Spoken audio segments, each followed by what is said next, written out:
All right, now we're going to continue with the alphabet. I'm going to start with N and go to the end. And then we'll do a little bit of a recap, and then I'm going to start to talk to you about tools and materials. So here's our N.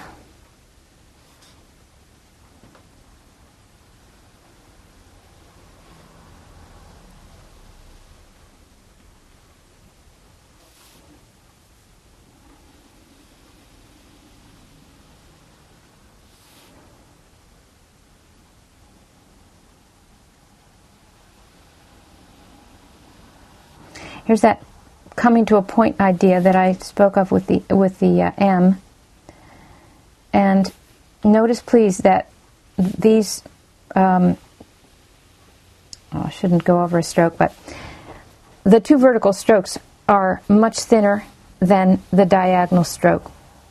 Now, what I would like you to please take note of is that the N is a one-story letter. It's not a two-story letter. And the way that you need to remind yourself, that it's a relatively wide letter, is you say to yourself that the N is not narrow, okay? It is not a narrow letter. The N, in fact, is what I would call an accordion letter, because if you need to space something, need a little bit more space one way or the other, the N can take a little bit of give and take in terms of its width, but what you don't want to do is end up with an N that's too narrow. So the N is not narrow. Notice the beautiful triangles on either side of the N. And let us see. Nature is the beautiful word that I chose for this letter. And do you remember in the beginning when I showed you this, all design comes from nature?